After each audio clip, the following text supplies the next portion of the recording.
This episode is brought to you by Simple Funding LLC. For all of your pre-settlement funding needs, contact Simple Funding LLC to receive your money promptly. They're a customer-centric legal funding company that provides exceptional funding solutions at affordable rates. Simple Funding covers a diverse range of cases, including car accidents, slip and falls, worker compensation, medical malpractice, wrongful death, and more. They recognize that life goes on and you need to access your funds immediately, which is why they offer clients a swift and efficient process with minimal documentation requirements. For more information, visit simplefundingllc.com or contact them directly at 678-855-6232.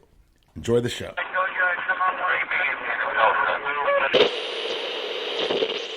And welcome back to another episode of True Stories from a Real Private Eye. I'm your host, Vinnie Coppola. With me, as always, is Lynn Lambdin, a real private investigator from Atlanta, Georgia. We have a very special guest. Mr. Jimmy Hill is here with us to discuss a case that just should not have happened. Fill us in a little bit, Lynn. Well, Mr. Hill, we appreciate you being here, and we're going to talk about Mr. Hill's son today.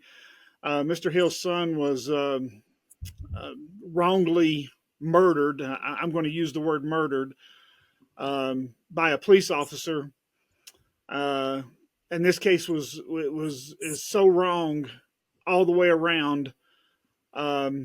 Just to get started, I'll just sum it up, and Mr. Hill can jump in and tell us anything that I say wrong. But basically, Jimmy Atchison, his son, was falsely accused of robbing a young lady with a gun and stealing her purse and her cell phone. And a warrant was taken out for his arrest. And an FBI federal agency who partnered with Atlanta went out to arrest him, and the police officer from Atlanta shot him unarmed. Jimmy Atchison was unarmed and shot him in the head and killed him. And this happened in January of 2019. And as of January of this year, 6 years later, the police officer is still yet to be behind bars. And the federal court in Atlanta, the United States District Court, is determining whether he has immunity and can be charged or not. And the young lady that lied is not being charged. And in my research, I can't even find where they have even discussed charging this young lady. So, Mr. Hill, let's start there. First of all, why did the lady lie on your son? Did your son know this young lady? No, her friend it was a young lady, her friend had brought her around, and some guys from the neighborhood she was in, she was a lesbian, and the guys, sometimes they hang with the guys, and the guys she got to hang with some guys from the neighborhood, and that's where my son, he used to go to the studio in the neighborhood, and so some guys had robbed and stuff. And so 3-4 days later, she asked my son, can he help us sell some clothes? Because my son used to buy clothes, and he always have sold clothes and stuff. So she asked him to help him sell some clothes. So she gave him the phone, punched in a code, because, she had a lock on the phone, and punched in a code, and gave him the phone. And while he was, I don't know what made him walk off, and while he was talking to somebody, he ended up walking off. So she waited 2-3 days later, and she came up with this story, this fabrication that my son had robbed up with at gunpoint and took up on. And so what happened was,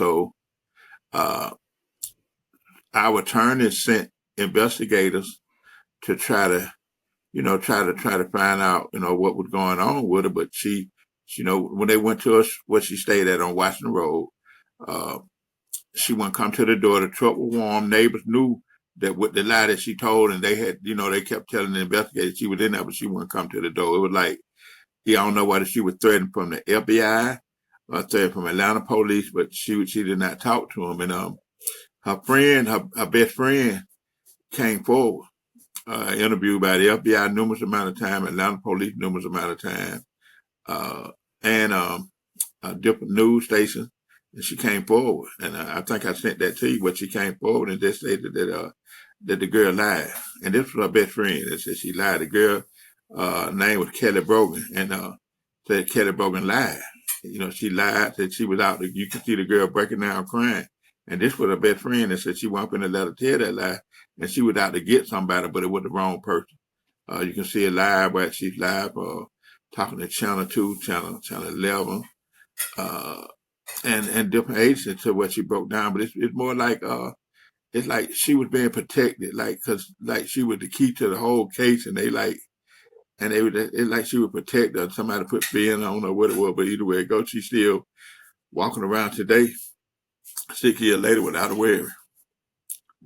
Yeah, well, I think that it's kind of known amongst the police and the courts that she has lied, that they're not even hiding that fact now. I know that she won't come out and tell it, but it's a known fact that she's lied. And I don't understand why no charges has been brought against her. Why are they still protecting her?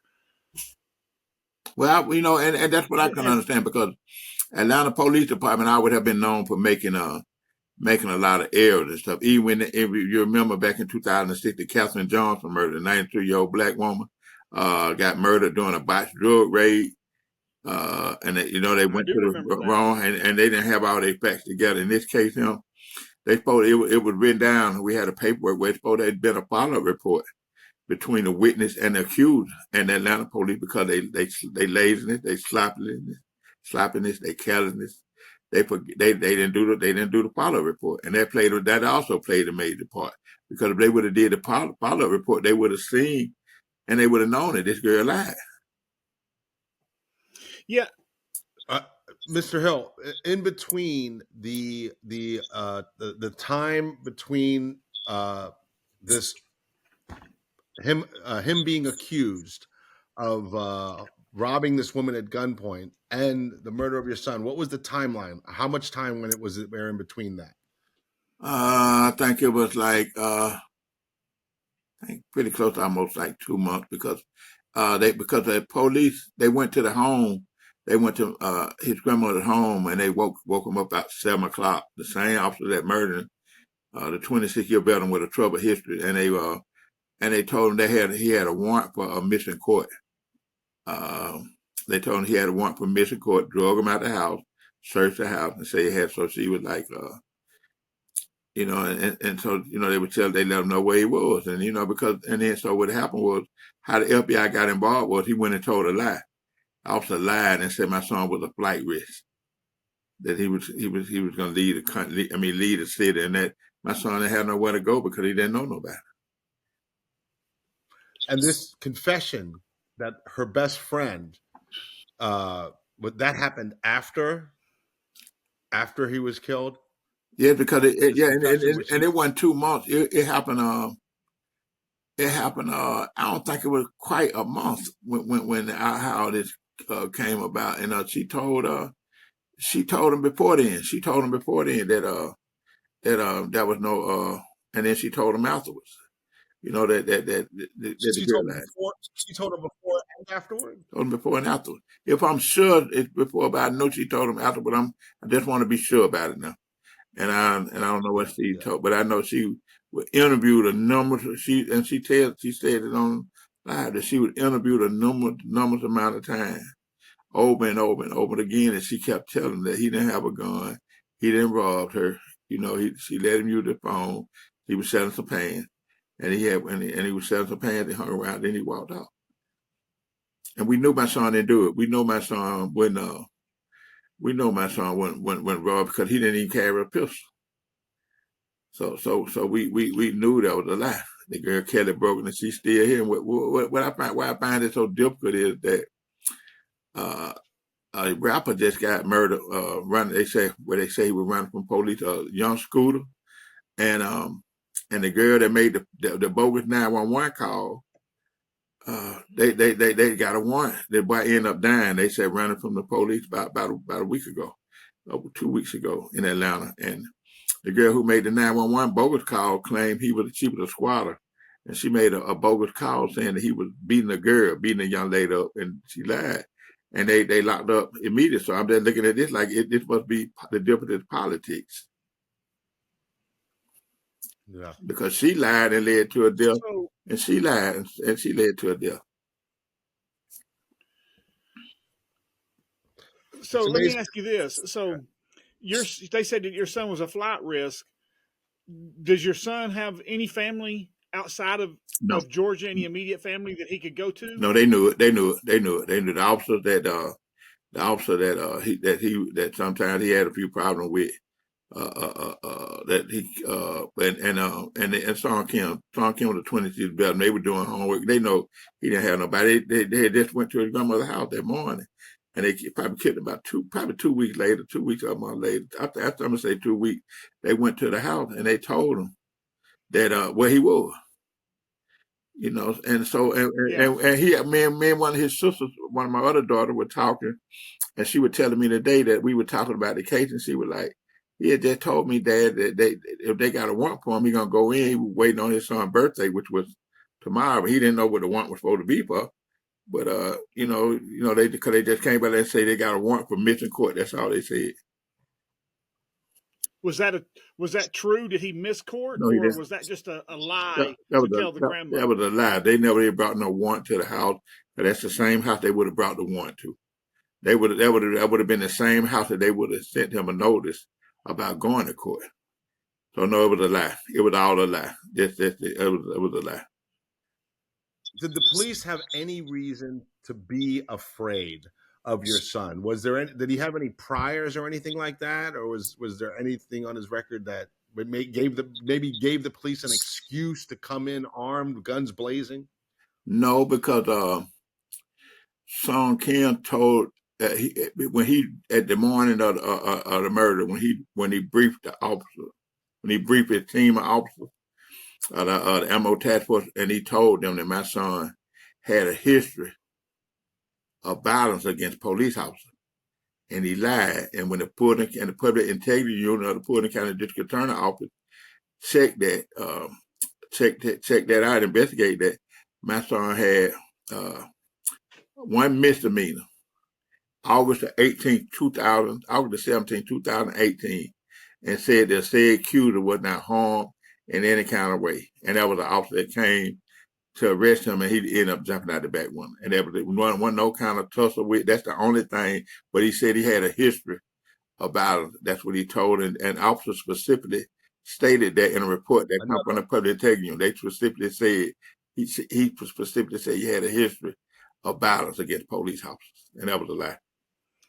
So Song Kim lied about that. Yeah, he lied. Yeah, he lied to the officer. He lied. Yeah, and this come from the Fulton County Public Integrity Unit of the Fulton County District Attorney Office. He specifically lied. How old was your son? Was he 19 or 20? He was 21. 21. Yeah, father. And he had no other priors other than the misdemeanor. I think he probably had a misdemeanor, but I don't think he had no. I don't know whether he had a misdemeanor or not, but I know he didn't have no type of violence or confrontation with police officers. He never have had. It was this one. Did he have any? It was this one particular officer didn't like him, Officer Atchison, and we the family really think that he really played a part in instigating this.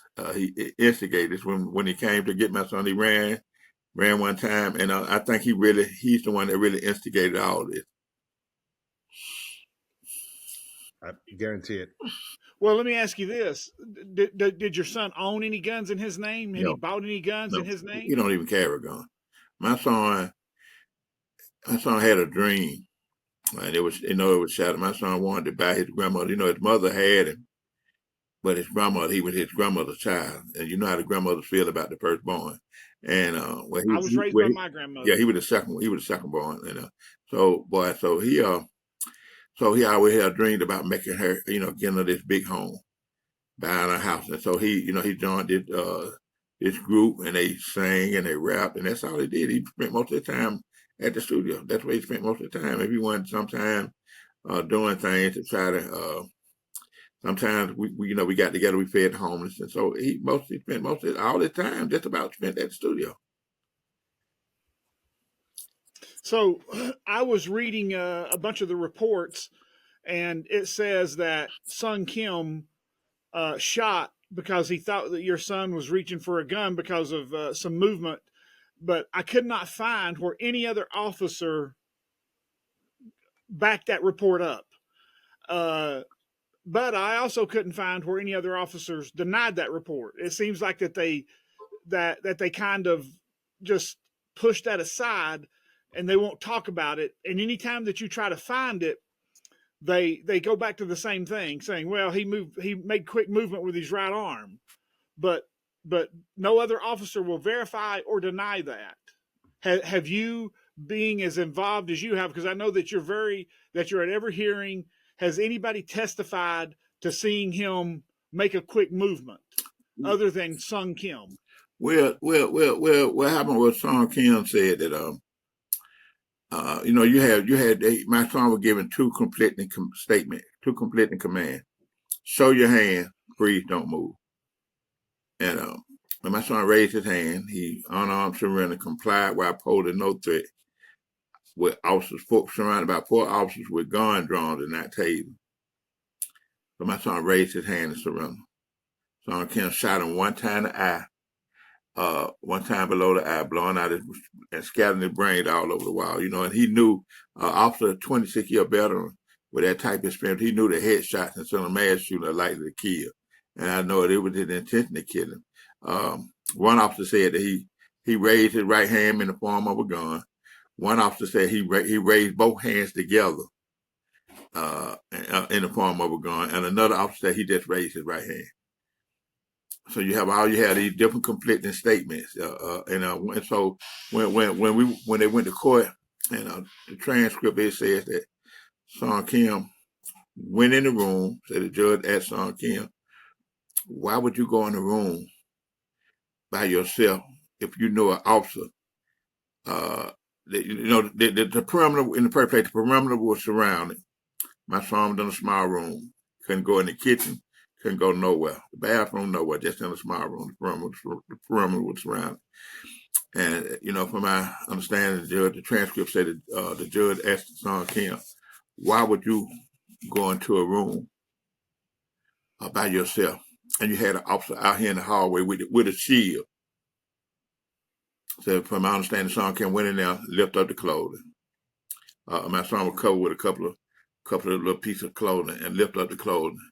Went back out there and told the other 3 officers, "Look, Jimmy's in the room. Jimmy's in the room," and he had a few little clothes covered up. So don't you think? Why would you risk your life or other officers' life if you know in the first place? Why would you go in there by yourself? And according to the operational plan that Song Kim submitted, and this comes from the Public Integrity Unit of the Fulton County District Attorney Office, Song Kim was supposed to call SWAT if the city became barricaded. He will deviate from a prior approved plan, which he submitted, get permission from a supervisor, and call SWAT, which is done in most cases, if the city was barricaded. But what he did was he took matters into his own hand, placed himself above the law, and he showed his overly aggressiveness and disobeying orders, and became my son Jimmy Atchison judge, jury, and execution. And so let me just say this to add on to that. And he always have had a history, according to Christian Boone of the Atlanta Journal-Constitution. You can put it up. It's in the newspaper. It's still in there. Which investigated Song Kim past. He always have had a trouble history of disobeying orders and being overly aggressive. One time he shot at approaching Rottweiler 8 times while officers was in the line of fire, and they commanded him to stop. And officers got hit by bits of shrapnel, and they filed complaints against him. And then another time he approached a funeral at a funeral home, and without identifying himself, and they put guns in all the people's faces looking for a suspect. So, and it's other things too. So other little small things they did, but he always had a history of being overly aggressive and disobeying order. Things you wouldn't expect. This guy's still on. He's still on the force. He's not an Atlanta police officer. Former Atlanta Mayor Keisha Bottom, she allowed him to resign. And the reason why she allowed him to resign, they wanted, at that time, my son got killed 12 days before the Super Bowl that was here in Atlanta, being played in Atlanta. And they wanted people from the outside, and they wanted people to think Atlanta was this beautiful city without spot or wrinkle. So they tried to sweep, they wanted to sweep it on the road. So when he resigned, the FBI had him doing some type of police work for him, police work, and then so I don't know what he's doing right now. I know he's still collecting a pension, living off the taxpayers' money. Surely you're joking with me. Surely he is not living off of taxpayer money after what he done to your son. Yeah, he's still off taxpayers' money. Excuse me. Yeah, he's a 26-year veteran. 26 veteran with a troubled history. I gotta stop. Well, in the first place, why would Atlanta police loan a troubled officer out on loan to a federal task force? And they knew they couldn't handle it. So they just like, you just gave him a license to kill. You gave him a license to kill, and that's exactly what he did. In December 2022, I pulled the counter after much pressure coming from the public and our family. In the first place, they didn't expect us to last this long like we lasted, because a lot of families in this movement, in this fight against police brutality, they give up. So in December 2022, a Fulton County grand jury, a taxpaying citizen, showed integrity and courage. They indicted this officer and charged him with felony murder, aggravated assault, and violation of oath. Yet his attorney filed a motion to have this case moved to a federal court where they expect more favorable and lenient treatment through qualified immunity. And that's where the part come in at for the flight going to the judge line about my son with the flight risk. That's how the feds got involved. So right now we wait. It's been 6 years. We waiting on a federal judge on whether this case will be dismissed or either put in front of a federal grand jury, even after the disrespect was shown to a Fulton County grand jury.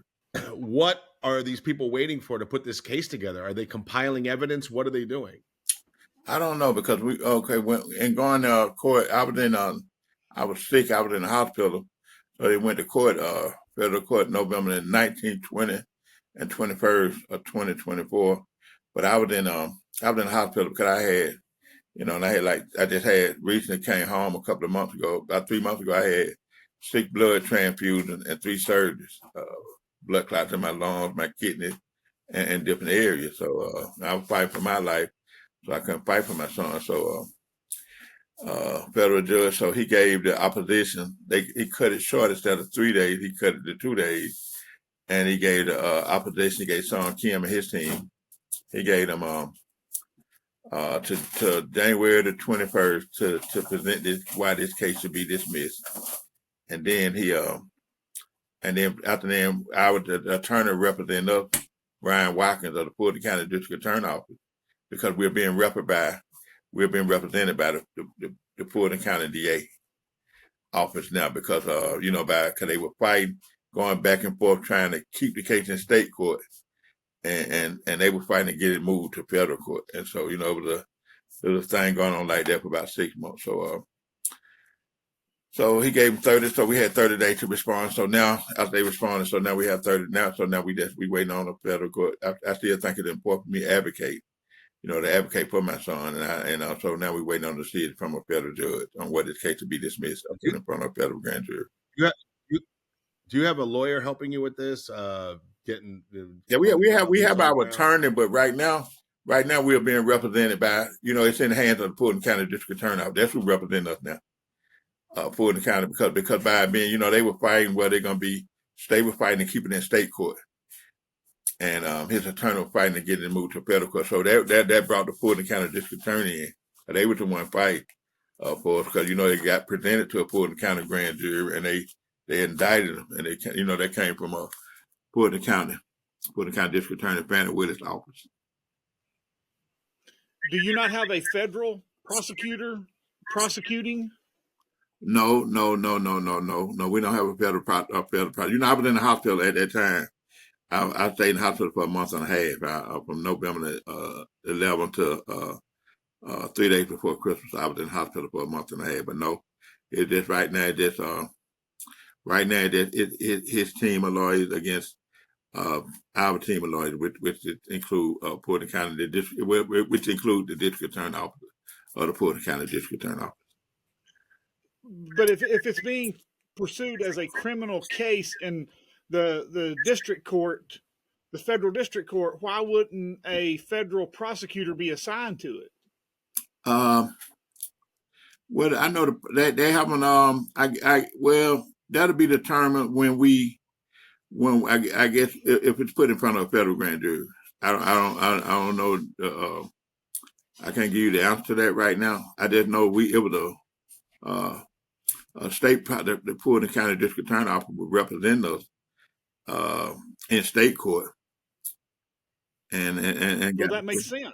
And they represent us in state court, but by being federal court, I think things have changed a little bit. So, like I said, we have it's like our attorney, which we're being represented by Fulton County District Attorney Office, and then he has his attorney, and they have to present these arguments to the judge.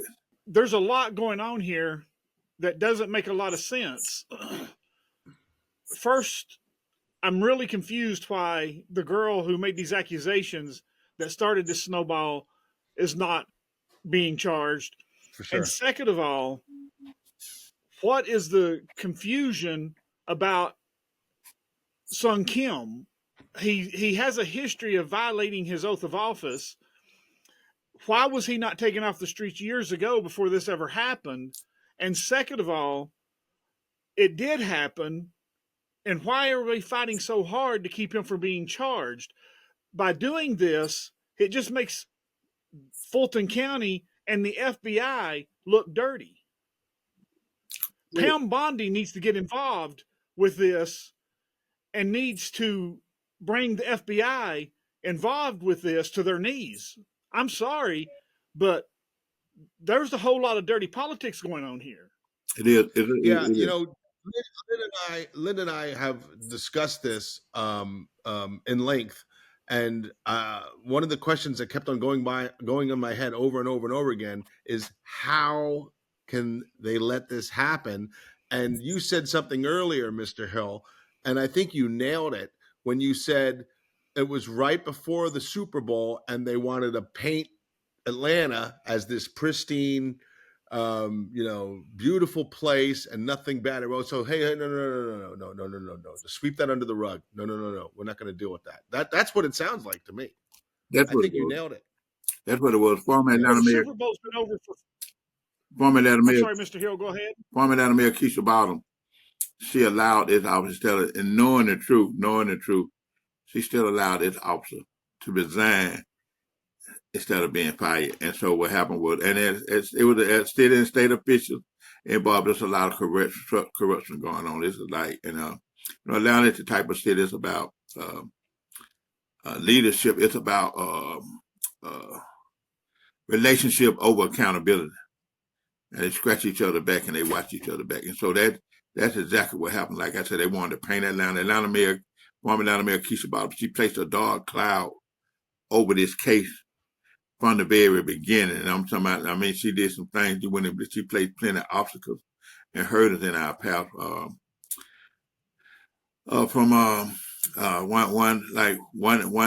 were supposed to have a town hall meeting about concerning this. And what happened was, it was a town hall meeting in the area where he got murdered at, and she switched it. She started playing because she started playing chess. And that's why I tell people, when you're dealing with police brutality, you have to get out that checkerboard and get on that chessboard with them because they play chess. And that she was making moves.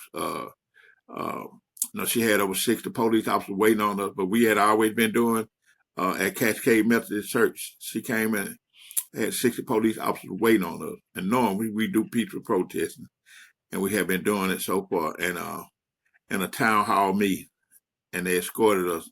Well, they escorted us out of the church after about 20 minutes after we brought some disruption. It wasn't no violence in that, but we just wanted the people to know about we would holler my son's name. And so, it's a lot of things were going on, a lot of different politics were going on. And like I said, they wanted to paint Atlanta this beautiful city. And they were going to do everything they can to sweep this case under the rug by any means necessary. Yeah. And they didn't expect us. I truly thank God and give them our praise because they truly expected us to fold. They didn't think we were going to make it. Past 2 years, it's not even 6 years. So that's why. So they played a lot of dirty games. She came after 2 years. It took her 2 years to came and offer an apology to our family. It wasn't a real apology. You can see it was bad acting. A day before a town hall meeting that was scheduled for Cascade Methodist Church, that same town hall meeting that she knew we were coming in, where she had the 60 officers waiting on.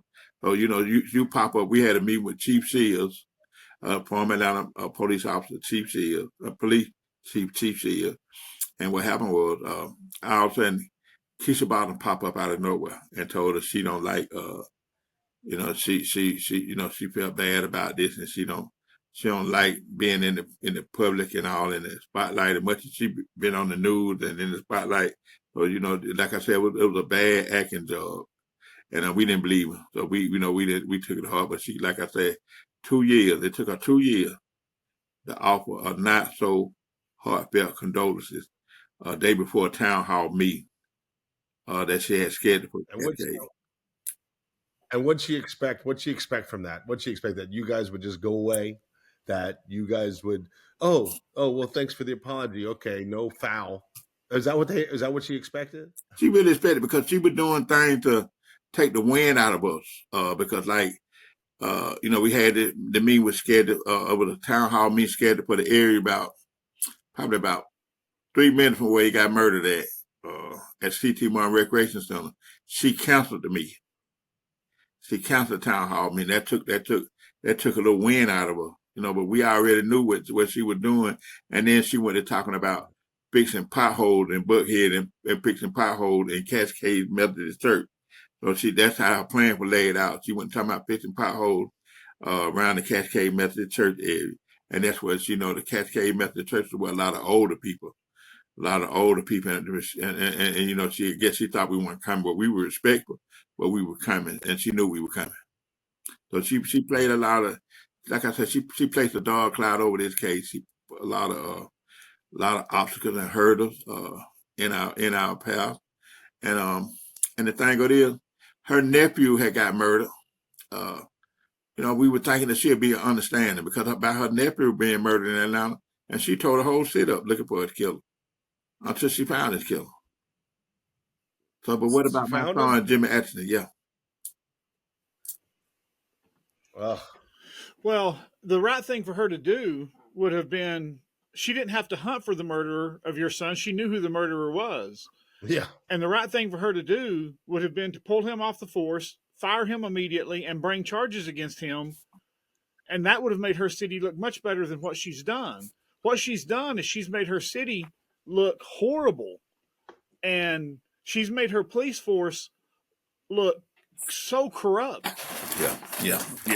And she has made it look horrible for the way that she has went on, and the way that this has gone for 6 years, and this man is still walking the streets drawing a pension off of the taxpayers that he has brutally murdered. That's a horrible situation. Yeah, which it don't bother her because she seemed like they have no conscience. Like I said, they treated this like my son's life don't matter, and that's the way they've been going. We have the support. It's sometimes it feels like we out here on the island by ourselves, besides certain activists and certain people, advocates, and certain people. And like I said, Atlanta's about relationship and the cover up and the corruption of some of it, because with the pastors and especially black pastors, no support from you have the clergy, no support. State representative, Atlanta City Council, Only thing we ever asked for was fairness and accountability and truth. And right there in Atlanta, it's hard. It's hard to get. We never in a million years that we think this will be on our doorstep. We didn't ask for this, but I'm out here with about 25 more families, and I see that Georgia had a police brutality problem, and I'm out here with about 25 families that come from Georgia that have been murdered by law enforcement. Son Kim knew what he was doing, and I really think that it was his intention to murder my son, because when you look at the report from the public integrity unit, you see a lot of stuff, and you see the blue wall of silence. You see where officers really trying to clear themselves without telling on him.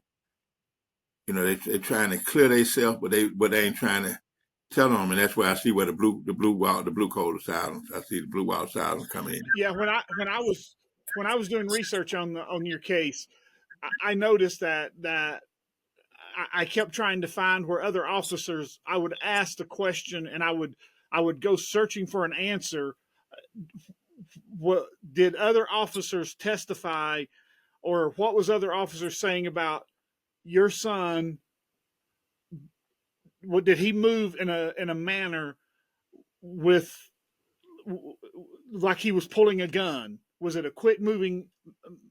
And I even took all these documents and I dropped them in AI, and I asked AI to search for it, and AI couldn't even find it where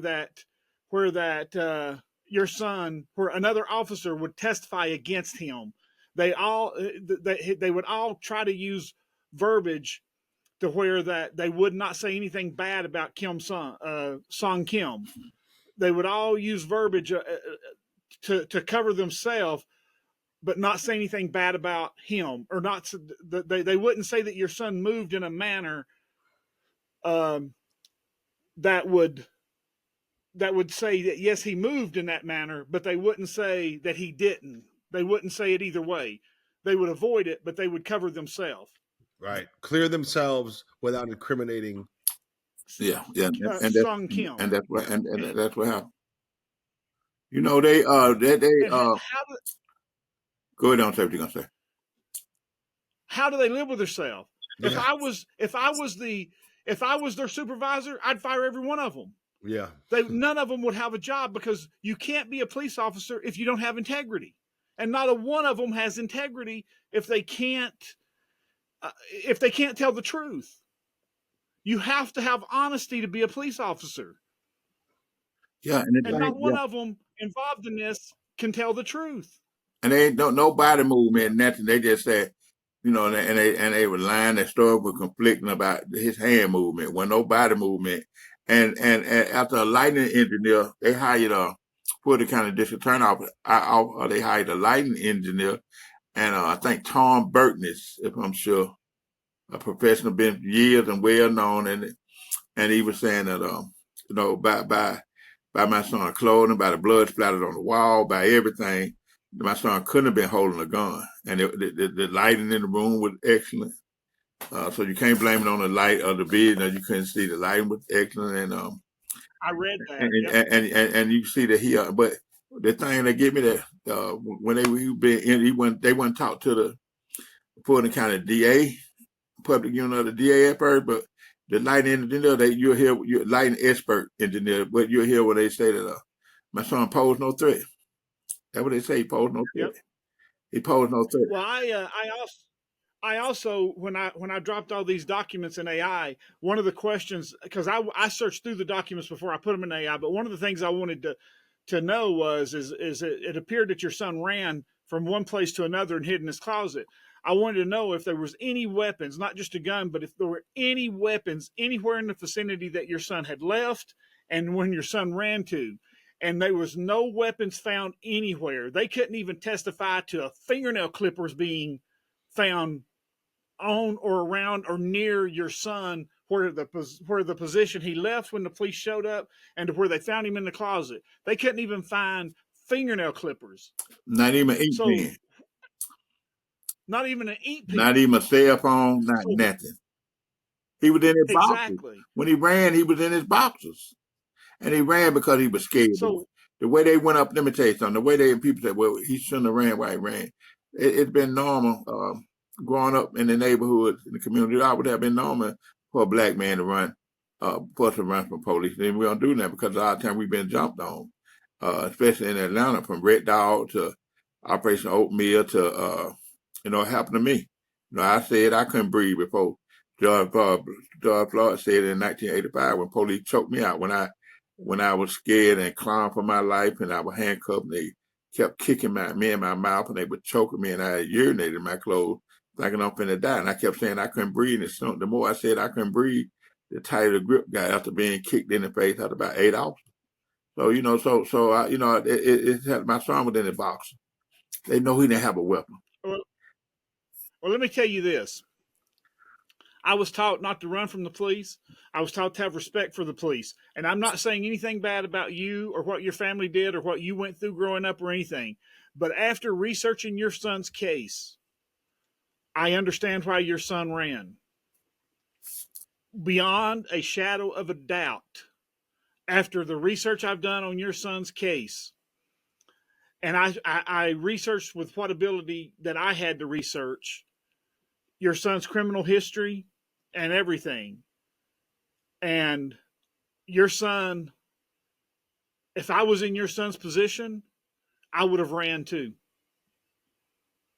Now, I'm telling you that coming from my background. I grew up in the country where everybody knew everybody, including the police, and wouldn't have ran from the police for nothing.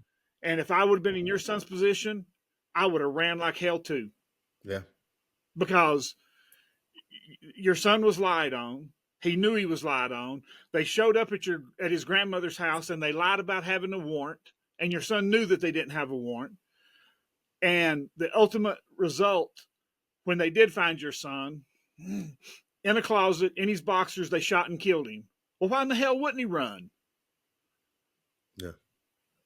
The only thing that your son done wrong was he didn't run far enough. Right.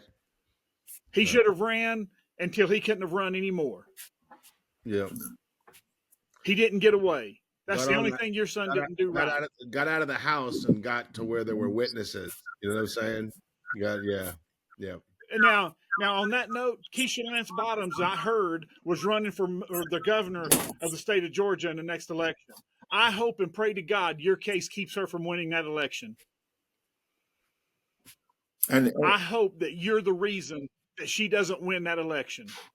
And the thing is, like I just say, he ran, and then I sent a picture to you of the closet, and it wasn't no closet like a walk-in closet. It was a little small, 5 feet closet with the door, and the door was already open, and we were close. People thinking like he was a closet, and like you say, he was scared, and I know he was scared because when they came up on the apartments where he was, they came military style, like they were looking for Bin Laden.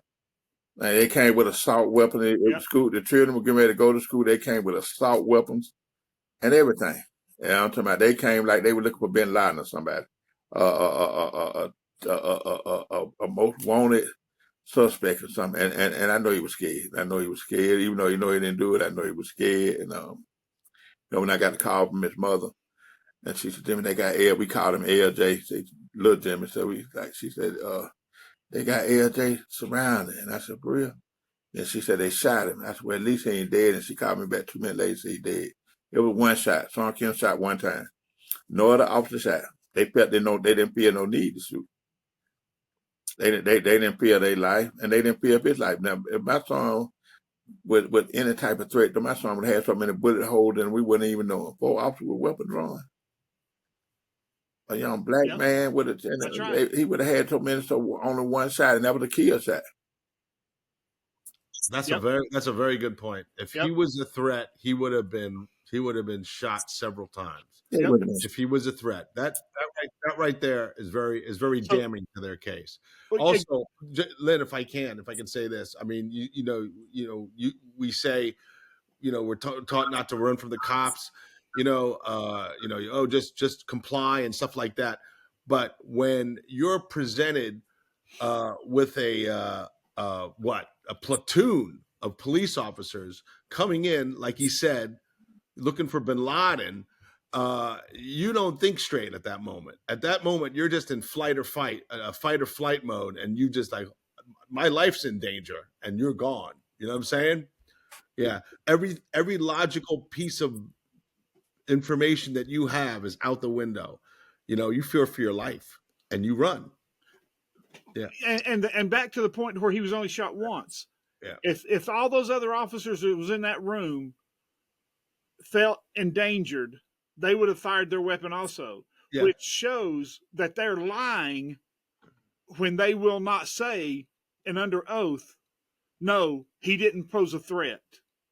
That right there shows that they're lying. My next question as the integrity unit would be, well, then why didn't you fire your weapon? If you felt that you were in such a threat, that he was moving in such a manner, then why didn't you fire your weapon? Mm-hmm. Why didn't he have, there were 5 of you in the room, why didn't he have 5 holes in him? I would have felt better if he would have had 5 holes in him. Then I would have felt that he was a threat. Right. And then that officer would answer with, well, we were trained, blah, blah, blah. And then that's the whole reason why this guy shouldn't be collecting a pension. Well, this guy obviously wasn't. This guy wasn't trained properly. This was a vendetta. Yeah, but I don't know for whatever reason, because we be asking the same question. Did he know my son? No, he didn't know my son. And so I think another officer had something to do with it. He meant to kill him. And you can see it from the beginning how he went to kill him. And like he said, you knew my son didn't have nothing on but his boxer. You know that's when he ran, that's what he had on with his boxer. Nothing in his hand, no cell phone, no gun, no ink pen. You knew he didn't have on nothing but his boxer. When you went in the room and you lift a piece of clothing up that was covering him, you could see my son's face, because he was laid back like this with his arm, because the closet was just so small. He was laid back like that. So you knew my son. Then, so why would you go in the room? Why would you risk the life of yourself and the other officers if you knew my son was unarmed? Why would you? And you know another officer was out there with a shield. Why would you not even go in there without a shield? Why wouldn't you let the other officer go in there without a shield? It's because you wanted to go in there yourself and handle the business yourself. Well, and the fact that we knew that he wanted to I don't think that he wanted to kill Jimmy Atchison just because his name was Jimmy Atchison. He just wanted to kill somebody. Yeah. And the reason I say that is because he went in and checked to see if he was in the closet, and then he comes back out and says he's in the closet. Yeah. When you went in to see if he was in the closet, why didn't you just drag him out of the closet at that point? Yeah. Right. Yeah. You knew he was in there. Why didn't you just drag him out? Why did you go back out and tell your buddies that he's in there? Why didn't you just drag him out? If you're such a man, just drag him out. Yeah. You put yourself in danger. You put other officers in danger. You knew he didn't have a weapon. Right. You know he didn't have a weapon when you lift the clothing up on him. They wanted to cut the clothing. You knew him in the eye. You knew that he didn't have a weapon when he ran because he was in his boxers. You've seen him run. He was in his boxers. You knew he didn't have a weapon. Yeah. You knew he didn't have a weapon when he went in that closet. Yeah. Just go get him. Yeah. And that's the thing with him. So you knew what you were doing. You knew that you wanted to pull that trigger. You knew you wanted to kill somebody. That man needs to be in prison, and he needs to quit drawing a pension, and he needs to be in prison tomorrow. His time walking free needs to end. And so does that woman. I mean, they are now prosecuting women who lie on men about rape cases. This is worse. Yeah. This is worse. You lie on somebody and get him killed. This woman belongs in prison. Yeah, Kelly Brogan. Yes, she does belong in prison. Yes, she really does. I was trying to find something with. I want to read you something what the FBI Justice Department stated. And that it wasn't in this case, but it was in the Captain Johnson murder. And it said that in the Captain Johnson murder, it said from the U.S. Attorney David E. I think Nahamis or something, it said the Justice Department is committed to vigorously prosecuting law enforcement officers who willingly disregard the Constitution and abuse their authority to violate the rights of others. officers who think that ends justify the means, or they're taking shortcuts and telling lies will not be discovered and punished, should realize that they are risking their career and liberty. And officers who try to obstruct justice when their misconduct faces exposure, rather than cooperating in the investigation, should realize that they will be forever more severely punished. Now that's just like, so it's about trying to be about your words and stop putting in loopholes. And, we had to go through certain things where FBI were holding up files and withholding files and everything else to try to block and protect officers.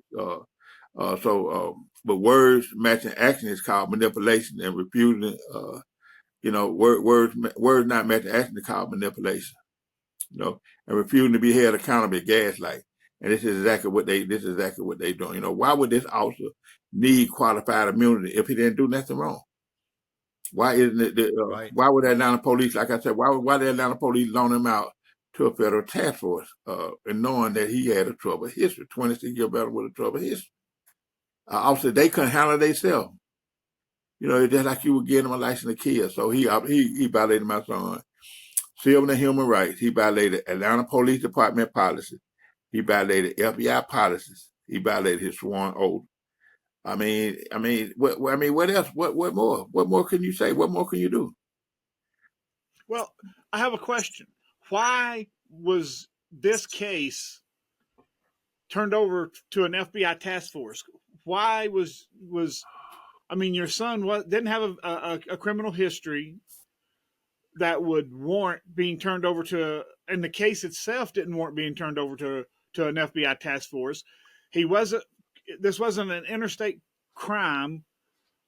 Why was it turned over to an FBI task force? Why was such a small crime turned over with all of the big crimes that is committed daily and all the criminals that are state to state? Why was the FBI task force turned over on this case to begin with? Has that question been answered? No, it never have been answered. But I have I have asked certain people, but then it's like, that was the reason why no matter what case, all you had to do is say, I found out, you had to do is say a person is a flight risk. And when you think about a flight risk, that's what brings the FBI in. That's why they lied. And they said that he was a flight risk. And that's how the FBI got involved. Because I was like, okay, say my son robbed. We know he didn't. Atlanta police deal with armed robbers and murders all day long by themselves. So why would you need a federal task force? They lock up murders exactly and without task force. So why would you need a federal task force to go after my son? And that's how, because it was a personal vendetta. It was like I said, it was a vendetta. It was something going on that was a vendetta. I can say Vinnie is likely to rob a bank. He's a bank robbery risk, but that doesn't warrant the FBI going after Vinnie because he's a likely candidate to rob a bank. Your son was innocent because he hadn't had his day in court. He was innocent until proven guilty. Your son was not running. Your son had not flown the state of Georgia. He had not flown the city of Atlanta. So once again, I asked the question, why was the FBI task force involved in such a small case when we have all the murders and rapists and the big crimes out there? Why was they involved in such a small case over a $500 cell phone? The only answer is it's personal. That's the only answer. Yeah. The answer is this guy who apparently had a problem with Mr. Hill's son because he evaded him. That just stuck in his craw a little too much. That in my opinion, that's the only answer. It was personal. So he made up this stuff and got the federal task force involved and wound up, and then this loose cannon got involved. He got this loose cannon involved, and it wound up going exactly how he wanted it to. That's in my opinion. With my, that's. That's the only one. That's the only thing that makes sense. You're speaking truth. You're speaking truth because, like, and it's like, no one has been held accountable. The girl who lied, the Atlanta, we can't forget about Atlanta Police Department, didn't do the follow-up report. That could have made a difference. But because they carelessness and laziness, and they slapped him, they didn't do a follow-up report. Ain't nothing been said about that. And Sean King, and the officer line, it is wrong and immoral to seek to escape the consequences of one act. Sean King made a choice on January 22nd, 2019. He made a choice. He made a choice to take in my son's life, and he should be held accountable for that choice. And I tell people, my son's life matters. He was a father, he was a son, he was a brother, he was a cousin, he was a nephew, he was an uncle. He was a grandchild, and his life mattered. And, for them to treat my son as though his life don't matter, when everybody, like in Atlanta, you have everybody want to quote Dr. King quote, but want nobody to stand up for truth and justice. Everybody should have the right to live their lives free of fear, and everybody should be treated with dignity and respect. And it's a little too late to tell that to my son because he was murdered. And this case has been an example of a supreme failure in the criminal justice system. This officer still being able to walk around, not being held accountable. It stands against what the Constitution said it stands for. And it's a slap in the face that taxpayers are still paying this man. It is a slap in the face to taxpayer money, to 100%. Taxpayers in the state of Georgia, that they're still paying this man. And the officer that lied and got the FBI task force involved needs to be brought up on charges himself. And what about the FBI agent that was there, the FBI task force that was there? What are they saying? Why are they covering for this man? They need to be brought up on charges. Yeah, it was. It was 13. I didn't say that, but it was 13 officers. 2 of them were FBI agents, and 11 were the Atlanta police officers. Yeah. So sir. Oh, I'm sorry. What did you need the 2? What did you need the 2 FBI agents for? Just to make it a federal case. That's why you got the 2 FBI agents. You got 11 police officers. Yeah. How big was your son? How much did he weigh? Probably about 160. He might have been about 5'10", 5'11". About 160, probably about 160, 170, something like that. Yeah, my son didn't have a joke. So they didn't need 13 men. He was just a jokester. That's all it was. A jokester, a musician, definitely not a threat. And you can be mad at him one minute and be laughing with him the next minute. He just was silly, and he still should be alive today. He shouldn't have took his life. Well, I'll tell you this, sir. I'll tell you this. Whether and God willing, this case comes before a federal judge, somebody sees the light, and you get justice for this, and I'm praying that you do. But whether you get that justice or not, with or without the justice, there is a very, very special place in hell waiting for these people. All of them. Yeah. All of them who contributed to this. I guarantee it. Yeah. It is time for people. There has to be. There has to be. Yeah. Even though supporting the truth isn't popular, but it shows the capacity for honesty and integrity. That's what people need to do, because, there's a common time. There's a common time when people have to make up their mind that whether it's politics, no matter what it is, you're a politician, no matter what you are, you have to make that choice to do what's right. Yeah, absolutely. Well, go ahead. No, go ahead. Now, I was just, because speaking up is an act of humanity, and humanity should be about looking out for others, and that's what we have to do now. We have to look out for others, because wrong is wrong, no matter who says it or who does it. In this case, was wrong from top to bottom. From when the girl lied, and like I said, everybody walking around free. It's like my son, everybody walking around, and nobody being held accountable. Yeah. Like I said, there comes a time. I have 2 more. Go ahead. Well, I have 2 more questions for you. Okay. I know that I met you because you were walking around downtown Atlanta and in front of the courthouse, and you had a sign Does a lot of people talk to you about your sign that says "Ask me about my son"? Does a lot of people approach you and ask you about your son? Yeah, there's a lot of people. You know, I was on the step, I was doing sessions that end at the Georgia State Capitol. I've been on the steps of the Capitol, talking to state representatives, talking to legislators, talking to lobbyists, talking to everybody. I've been in front of Fulton County District Turnoff. Sometimes I've been in front of federal courtroom, some federal courthouse. Sometimes I've been in front of the mayor's office. I'll be around with my son. I take it where I go. You know, that's my son. I love him, and I miss him. And he was done wrong, and it was wrong the way his life ended. You know, it was just wrong the way, you know. And people think about people don't understand what it does to the family. You know, we lost my son's mother, Right. Cynthia Atchison. We lost her in 2022. She died from a broken heart because she just couldn't take it no more. She couldn't take it no more. You know, that's her baby. She died, and he lost his grandmother and uncle and all of them. You know, right within them 2 years, because all of them they my son come from a close knit family, very close. You know, they type of family you don't go to the bathroom without one of them knowing. That's how close they were. A close knit family, yeah. So a lot of people, you know, I know it had something to do with the death, not just his mother, but his grandmother and everything, because that was her baby.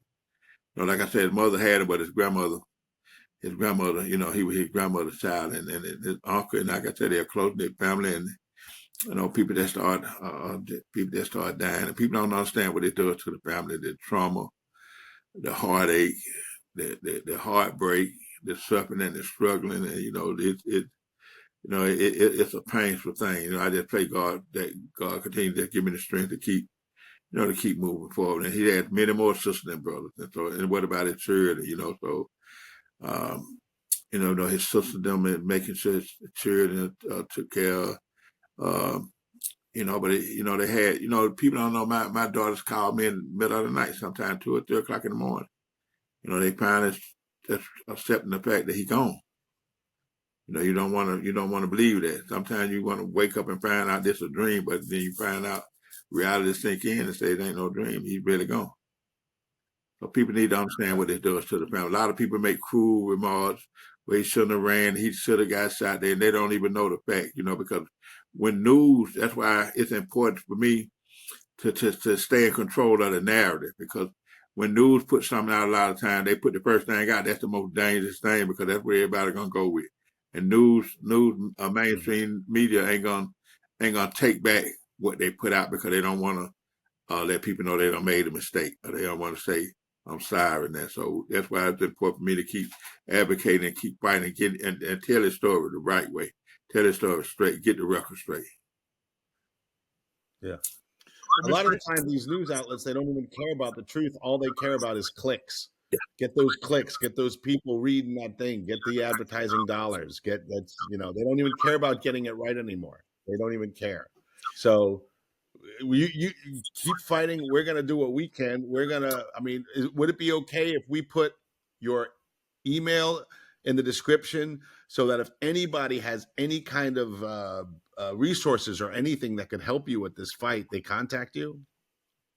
Okay, yeah. And see, that thing, I want to thank you, because, you know, they take like podcasts like the one you're having. It's one that is to get the record straight, to let people be able to not without it being edited and the truth out. Because a lot of times when you do interviews with mainstream media, they keep the truth out. Like a lot of times they don't talk about the girl. They don't talk about the girl who lied. They don't talk about the but they'll say something like, well, he robbed the girl at gunpoint or something like that. They don't talk about how the witness came forward, or how Atlanta police failed to do a follow-up report. Or, you know, they don't want to do it. Like you said, they do it to get clout. They do it to get clicks.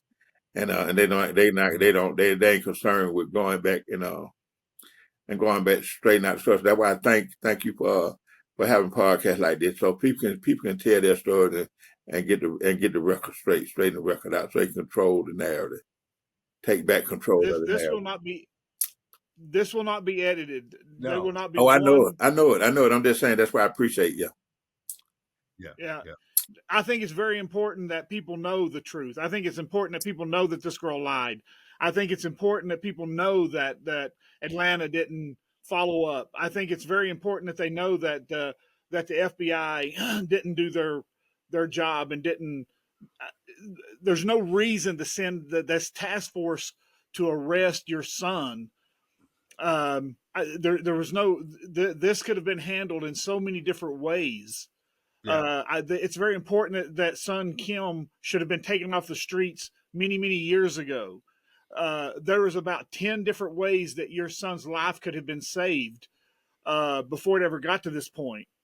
One follow-up interview with the witness who lied could have saved your son's life. That's right. Not getting the FBI task force involved could have saved your son's life. And even after that incident happened, this could have been handled so different. Keisha Lance Bottoms didn't need to lie about this and didn't need to sweep it under the rug. There's so many different things that could have happened. This man could have been prosecuted many years ago. This man, as you said earlier, if this man wouldn't have intentionally, I feel intentionally, that my opinion, intentionally shot your son, he didn't follow protocol. He needs to be in prison. He wouldn't need immunity if he didn't do anything wrong. You only need immunity when you do something wrong. Mm-hmm. You don't need immunity if you follow protocol. I'm glad you said that. 100%. And see one thing. So Go finish talking. I'll wait to get to. No, I'm done. Go ahead. And the thing of this, see, when they come to, and it happens with a lot of young black men, I know they've been, but especially my son, proper protocol and procedures weren't followed. It's like they didn't make a damn. They didn't make a difference, and they didn't give a damn about proper protocol and procedure, and that's what done 22 days after my son was murdered. A white dentist in Brookhaven, Georgia, right there in Brookhaven, probably about 6 miles from where my son got murdered at. Probably between 6 and 8 miles my son got murdered at. Had a 10-hour standoff with law enforcement. You know what happened? A 10-hour standoff where he shot at his girlfriend, where they closed down school. Yeah. They called proper protocol with you. They called SWAT. They SWAT came. They sent them flashbangs and tear gas. Why you didn't use tear gas for my son? Sent them flashbangs, sent in a robot. Exactly. He was in a small room like my son. Yeah. That was a struggle. They brought him out without a scratch, and guess when they went in there, they finally had a room full of guns. So that's proper protocol and stuff. So why? So question that needs to be why? What happened? Why didn't you call SWAT, which is done in most cases? And then what happened to flashbang? What happened to the tear gas? Why you didn't put tear gas in there? My son, like I said, the perimeter was surrounded. There was no way he can go nowhere. He was laying on his back. And he couldn't run in the kitchen. He was just in a small room. Why you didn't send in tear gas? Why didn't you flashbang?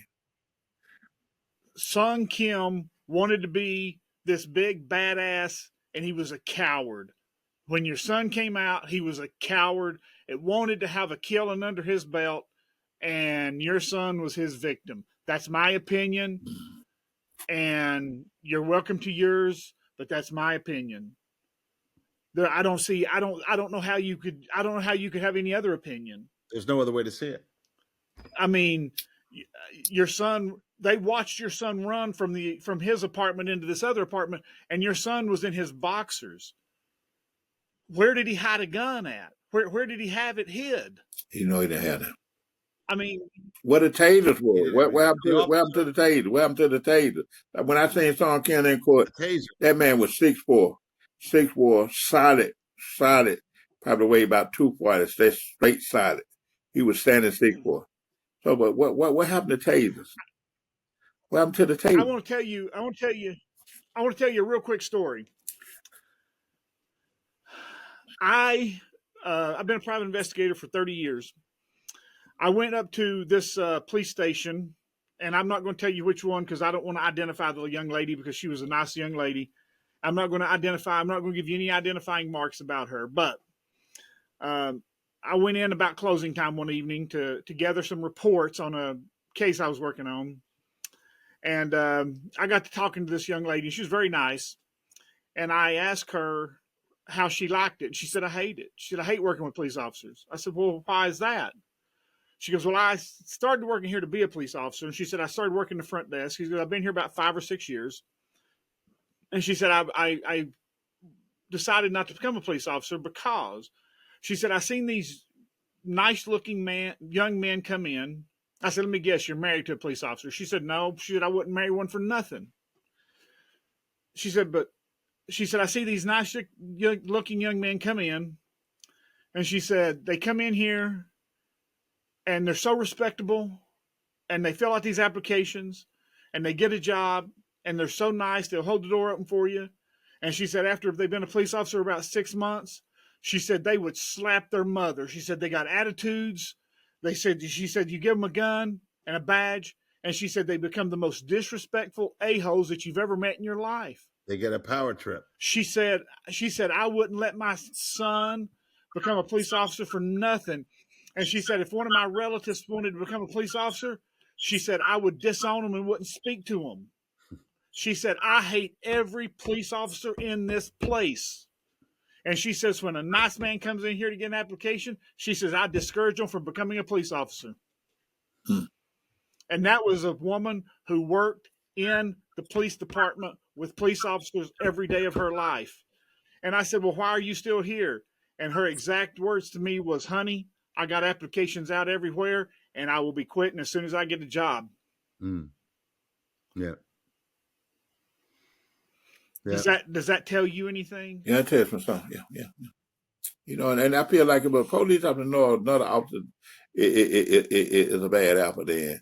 Because I all boil down to structural racism, but if a police officer knows officer is a bad apple, I mean, you just as guilty if you sitting there allowing him to do these things, and you're not saying so. Somebody need to break that up, the blue wall of silence, because like I say, it's wrong anymore to seek to escape the consequence of one act, and that's exactly what Song Kim, attorney, that's what you're trying to do. Seek. Why would you need qualified immunity if you didn't do nothing wrong? Why would you need it? Well, let me tell you something. I've had the displeasure or the pleasure of working against police officers, and every chance that I've had to work against police officers, I don't care if the Black Panthers and the Ku Klux Klan are involved. If it's police officers, they'll come together to protect each other. If they're both police officers, they will protect each other in that blue wall. Yeah, blue wall every time. I don't care who it is. I don't care how bad they hate each other. They will, when it comes to protecting that blue wall, they will go together every time. That's right. You're right. I have never seen the beating all my life, and somehow you've got to get that blue wall destroyed if you want a good police force. Yeah. And I've had a lot of run-ins with the City of Atlanta Police. I've been very fortunate that it hasn't turned into anything bad, really bad. But they do have bad attitudes. And I guess I've just been very fortunate with my run-ins with the police. But it doesn't surprise me that your son met his unfortunate demise or murder at the hands of the City of Atlanta. Oh, we lost. I think we just lost Jimmy. Yeah. Hopefully he comes back. But the City of Atlanta has a lot of bad apples in it, and here he comes. Yeah. Oh, Jimmy. Yeah, I'm back on my both stories. Yeah, the City of Atlanta has a lot of bad apples in it, and that blue wall, they got to stop protecting them. Yeah. They got to stop. 2 weeks ago, we talked about a case where I pointed out to a judge in a case where that a police officer was lying, and I had a recorded proof that the police officer was lying, and the judge reprimanded me and threatened to have me arrested if I didn't leave her courtroom instead of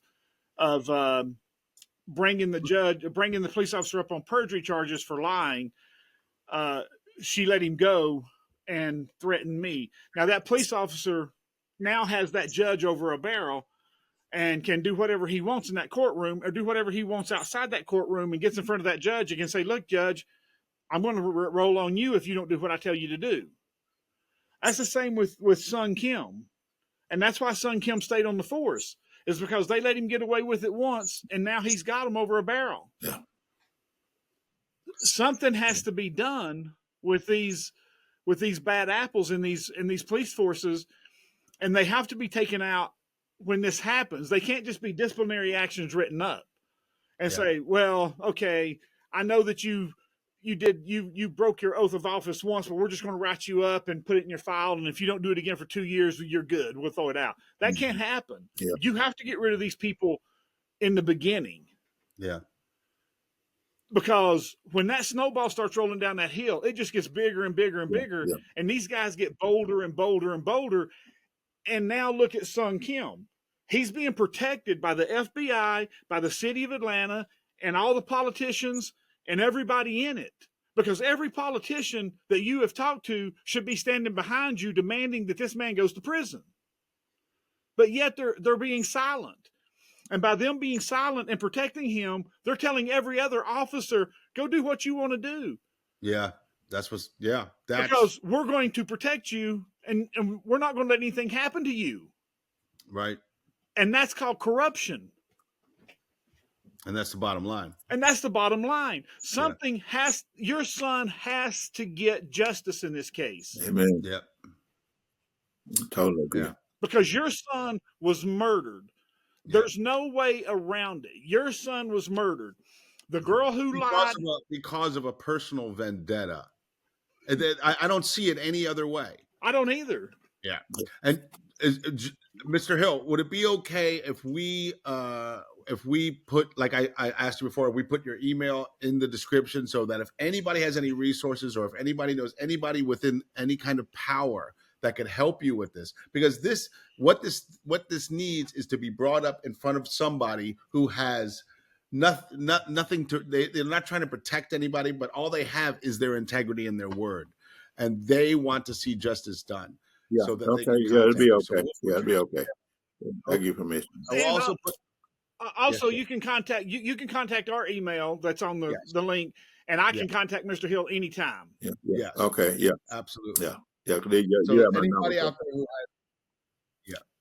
out there who if you know anybody in power or resources to help this man get justice for his son, please either contact our email or Mr. Hill's email. Contact Lynn Lambdin through his website. Tell him your website, Lynn. LWIAS.com. Please contact me. And it doesn't have to be anybody in power in the city of Atlanta. If you got power in the federal government, the FBI, anywhere, if you got any pull at all, please contact us and get Mr. Hill some justice. Please put pressure on the city of Atlanta and the federal court. Write a letter to a congressman. Write a letter to a senator. Anything. Please, everybody that listens to this podcast, pick up your phone, call the city of Atlanta, and raise Cain. Write them a letter. Tell them that Sung Kim has to be prosecuted.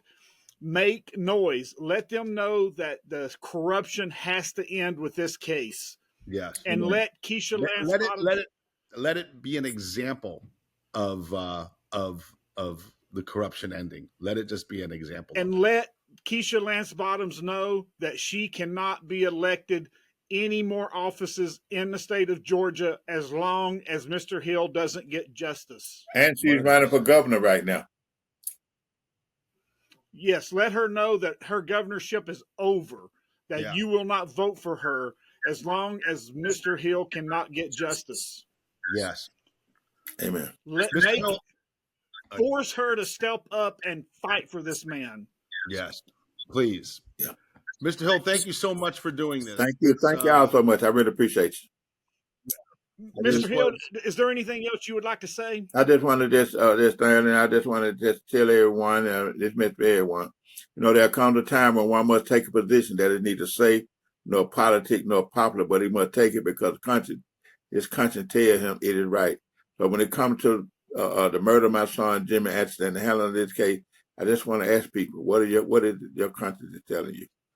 And I just want to just thank you all so much for having me, and I really appreciate you. And you can Google him. We'll put it all in the links, and you can look at the links. But it's spelled Jimmy, and the last name is Atchison. Yeah, Atchison, and you can Google it, and just Google Jimmy Atchison, murder Atlanta by the life of Jimmy Atchison. Yeah. It's all on YouTube. The whole story is on YouTube. Everything. Yeah, okay. And you can also pull up the whole files and everything on the internet, and we will link everything to it here on the on this podcast. And but Mr. Hill's story definitely deserves to be told, and his family definitely deserves justice in this case, because his son and I know that people make the comments that his son shouldn't have ran, but even if his son did run, nobody deserves to be shot like that. No. Nobody. His son was not armed. He never pointed a gun. He never even raised a ink pen. Nobody deserves to be shot and killed like that. Put yourself in his 21-year-old son's position. You put yourself in his position. Your son shouldn't be shot and killed like that, and under any circumstances. Amen. No man deserves to die at the hands of a rogue police officer. I don't care what the situation is. There's protocols that should have been followed that wasn't. There was many laws that were broken by the police that would have saved this man's life. Yeah. Don't go down that rabbit hole of saying that he shouldn't have ran. That's just ridiculous. Yeah. Yeah. And thank you so much for listening. Please check out the links, read more about it, and if you have any means or resources to help, even if it's just writing to your congressman or to the city of Atlanta, just get the word out there.